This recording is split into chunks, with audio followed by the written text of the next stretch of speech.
morning, good afternoon, and good evening, everybody. Thank you for tuning into another Supatease video. And I was challenged by my stream last night to go 0 rating to 2200 in one sitting on the Survival Hunter for 100 gifted subs.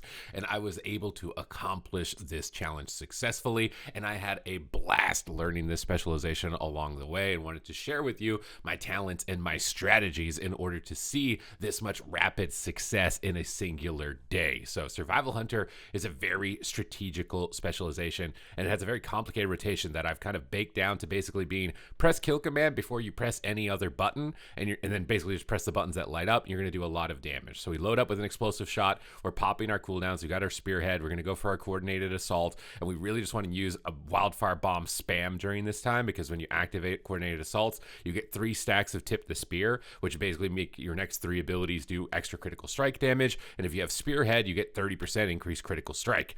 So it's really good combination between those, and it lets you just spam a bunch of wildfire bombs onto a target to do a huge amount of pressure. We're going to trinket out of stuns very early on. We're using kill commands. We're silencing up the evoker here to try and pin them in place. He uses obsidian scales to immune the silence. So it's a good maneuver by our opponent to avoid that. We're going to use our stun and freezing trap on the ret paladin here in this situation, because they're doing a lot of damage to us and I want us to recover. And using freezing trap on DPS, if you're going to do that, means that you need to use scatter shot on the healer. You can do it the other way around. I like using freezing trap on DPS when we're getting pressure, just because it's not going to break. Whereas scatter shot, Shadow Priest AoE, Survival Hunter AoE, we're probably going to break it. And we're still just weaving in between kill commands, getting our wildfire bomb stacks, and using whatever abilities we can from range in this position. And we're able to drop the Devastation Evoker without too much difficulty in this. This is the last lobby of the night of my challenge. I basically use Flanking Strike just to reconnect to the target. I've noticed that mobility can be a bit of a difficult struggle on the specialization, because you want to save the harpoon to a healer to root them in place for freezing trap. And then you use disengage often to bounce back to your target that you want to attack, and that's kind of my thought process with the mobility. You can also use Aspect of the Eagle in order to get extra range during critical moments, be able to spam out your Raptor Strike, which does even more damage when you got Wildfire Bomb on the target. So all these stacking modifiers allows you to do a ton of burst damage in the opener. Here you can get a sneaky trap on the monk while he's moving in from stealth. We can pop all of our cooldowns, giving us that bonus critical strike damage. We want to trinket CC during this window. We're a pretty tanky class to take down. We're just going to spam Wildfire Bombs with all those tip the spears. We'll scatter the monk, try and root him up, but he's running immunities to roots here,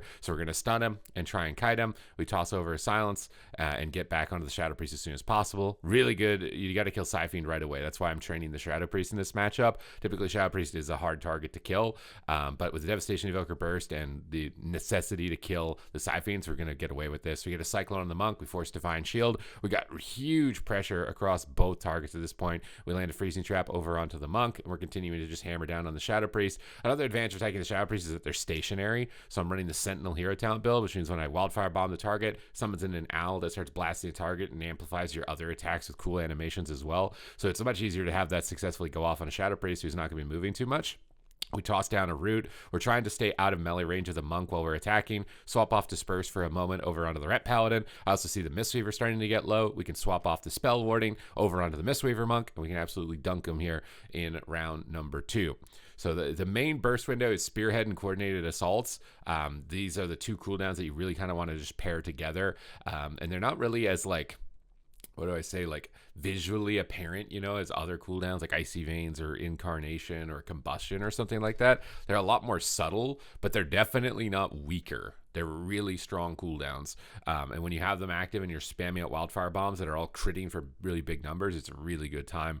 You also want to make sure that you're using Butchery basically on cooldown. This is going to apply a very strong bleed to the target that allows you to ramp very heavily. And it's really important to use it, because early on I didn't use it at all. It would be like me playing and not pressing Star Surge. We'll sneak up, trap the monk from stealth. I don't like using the harpoon from stealth because monks will port when they get rooted. So I sneak up on them into melee range to land the freezing trap, so it's not obvious. And we're just going to blast all our cooldowns with wildfire bombs, and we just cracked him, bro. We just boom headshot, like easy clap, easy round. And that's what the type of burst is that you're able to pull off when you can kind of sync all those cooldowns together. And it's really made me realize that survival is kind of sleeper. I don't think it's as oppressive as Beast Mastery Hunter, but it's definitely strong enough that I think it warrants playing. If you've been curious and checking it out or interested in checking it out, it definitely has the toolkit necessary to succeed. Moving into the next round, we've got Survival Hunter and Shadow Shadow Priest. The game plan here is to attack the Devastation Evoker, land as many freezing traps as we can on the Monk. But because we have a Shadow Priest, we can also win in dampening. So trapping DPS is not a terrible idea if you're really in dire straits and it looks like you got no options. But I can sneak up on the Monk, get a trap without making it obvious, open up with all my cooldowns over on the Devastation Evoker, and just spam out these wildfire bombs, get really big crits. Even through his Obsidian Scales, we've taken him down to half health and forced Trinket Life Cocoon.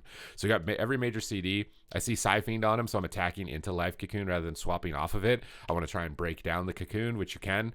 In this position, we've actually cut through the Life Cocoon. But here you see the Sentinel out with that blue circle, a bit weaker against this type of target. I see an opportunity to get a trap. We'll grapple over, get a freezing trap, try and chase down the Devastation Evoker. Any button that lights up, I press it. So Explosive Shot lit up there, I press it. If Kill Shot lights up, I press it. I don't try and make it too complicated because the first time that I was playing it, we're rotating kill commands to get stacks of Tip the Spears before going for our big attacks later on. We get a stun over onto the Mistweaver Monk. We're going to scatter shot the Ret Paladin, and he's got wings up. He's swapping to our healer, so I want to peel for the healer a little bit. Use a Spell Warding onto the Devastation Evoker, which does reduce a lot of our damage, so I'm going to Wildfire Bomb and swap to the Ret for a moment, force his defensives to go for a silence onto the Monk. Spell Warding is now ending, so we can get back onto the Devastation Evoker as soon as possible. We got our Coordinated Assaults, we got our Spearhead coming off cooldown, so we're going to activate those and crack out some really big Wildfire Bombs into this cooldown. Use our Butchery, get that bleed up, and look at this damage, just massive burst damage, even into his defensive cooldowns with the full clone, and we're able to drop him. So paying attention to Spearhead and Coordinated Assault, because they're very low cooldowns. They're really powerful cooldowns, and they're really low. So when you combo those together and you chuck out Wildfire Bombs, big damage. Against Resto Druids, you kind of want to be using Tranquilizing Shot basically on cooldown, especially if enemies are stacked, because we have an AoE talent that's going to enable us to remove even more of their heal over time effects. But you also have to be careful landing freezing traps, because this Resto Druid started parking his Druid butt on top of Treants, and it made it really tough to land freezing traps. So the tactics that you can use to disperse those Treants is either just scatter shot the Druid, or you can use Binding Shot, Explosive Trap, and knock the Druid away from his trees and then go for the freezing trap. I didn't use that strategy, but that is a really good strategy to trap a healer who's stacking up on multiple targets to make it difficult to trap them. So we're chasing him down with Freedom Master to the Cheetah. We go for stun. We go for freezing trap. Usually with a Paladin, you should stun the damage a target. We got to kill the Siphon here, though, really quickly first. So my Paladin stunning the Druid was the right move. I should not have used my stun on the Druid. When you're playing with a Paladin, let them stun the healer because it's dispellable. I use our undispellable stun on the target we're attacking. Here, I'm just paying attention to the Siphon cooldown. And whenever Siphon's available, I'm basically going to switch my attention to the Shadow Priest for a little bit to make sure that it dies, because that's going to be the main point that's really tough for the Mistweaver to heal through against this team. As long as we're able to avoid Cyclones, we're keeping Butchery bleed up. We force Iron Bark. We're still kind of just attacking through it. We grapple over for a freezing trap, get the freezing trap with no trinket. But unfortunately, because Iron Bark is up, we're not really going to get a lot of damage done. So I could have held this freezing trap or used it possibly on a damage dealer because the defensive cooldown was already up. And now we chain into Hammer of Justice. Iron Bark is down. Stay on target. Keep trying to use the Trank Darts as well. It's really good to use it when they're kiting far away from you, because you can use it from ranged, whereas you can't spam your Raptor Strike. Get kind of low here, so I'm going to pop Turtle and Exil inside of it. Try and get my heals up. Go for a freezing trap, and see right there, that freezing trap ate a Trent, and that's the difficulty. So Binding Shot into Explosive Trap into Trap is a really good way to prevent Druids or any healer that's stacking up from getting that type of utility off. We land a kick onto Disintegrate. Just really good to kick almost anything that an Evoker casts. So Disintegrate is their #1 damage ability, so kicking that is always a good idea. We had a double leg sweep. We're keeping pressure up onto the Evoker. We got a Scorpion Sting available, so I'm trying to silence the Druid, and then right before the silence, it's a good idea to Trank Shot, although I don't know if I do it in this position, but can be a good idea. Grapple Trap, what do you know, the Trent eats it again, so I got to use my Scatter Shot instead to compensate.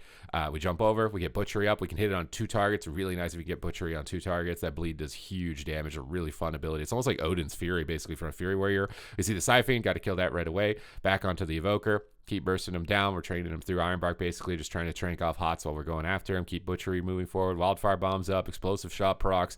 Just keep following the rotation as closely as possible. Coordinated Assault's coming up. Pop that, and he's just immediately dead. He gets Hammer of Lighted and immediately degeted. So we're moving into round 6 now. And we've got Survival Hunter and Devastation Evoker. So same plan about attacking the Shadow Priest, kill the Siphons, kind of try and play it safe in that regard, keep them pressured. Devastation does a lot of single target. It's enough that it can kind of cut through the defense of a Shadow Priest. I bring Mortal Strike as well as a Hunter, which is really good against Shadow Priest to reduce their self-healing. So this type of combination is going to be really nice. We also have a lot of purges for the Resto Druid. So we can get Hots off with Trank Shot. We get Hots off with Fire Breath.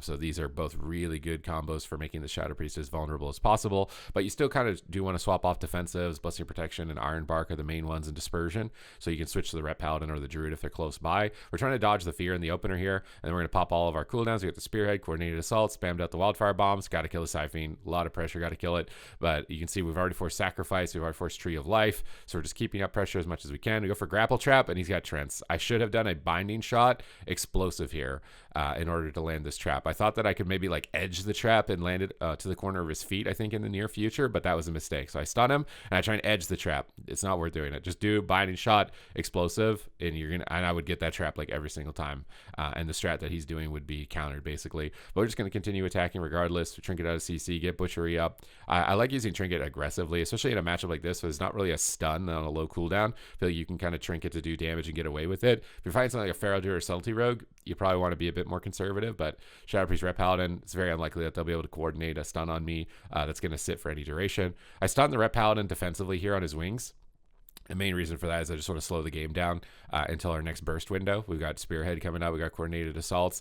I didn't use Spearhead here at the same time as Coordinated Assaults. That's a bit of a mistake. I think I might have panicked because I was getting low here and I used Aspect of the Turtle, but you do want to combo those together because Coordinated Assaults increases your overall damage. Spearhead gives you that crit, gives you the tip the scales or tip the spear. So it's really good to combo them. This is a mistake on my part. I used tip the spear a little bit later, which is definitely a big mistake. Although they use every defense. We got Trank, Bubble, and Spell Warding. So we're just going to trap the Ret, slow down the game, feign death for damage reduction, stun the Shadow Priest. I'm focusing on just pure defense, silence the Shadow Priest out of it if I can, and limit their aggression. We leg sweep. We've got control of the situation now. Whenever Wings is up and Ret Paladin is critting for 3 million damage, it's just a really good idea to respect that window because I've died through RNG to that so many times. Snipe the Siphene as soon as I see it. Stick onto the Shadow Priest as much as possible. You can kick anything that the Shadow Priest casts, and it's going to put you in a decent spot. I trap the Ret. I scatter the Druid because I'm tired of dealing with these Trents, so I'd rather just trap one DPS and get the scatter guaranteed. That got a major cooldown, I think, from the Paladin there, along with the Iron Bark from the Druid, and this is where we could swap to the Paladin. The Paladin has no bubble, and there's an Iron Bark on the Shadow Priest, so switching to the Paladin, who's got sacrifice damage redirecting to them, and no bolstered defense, and we just forced bubble, is a swap that enables us to get the kill, gets us to 6-0, gets us to 2,200 in one day, and gets us 100 gifted subs. So if you'd like to follow along with my challenges on my stream, I've got my stream linked down below. I hope you guys enjoyed this video. I'll have my talent build linked in the description down below as well. So thank you very much for watching this run through of the Survival Hunter, and yeah, I appreciate it. Thank you, and I will see you in the next video.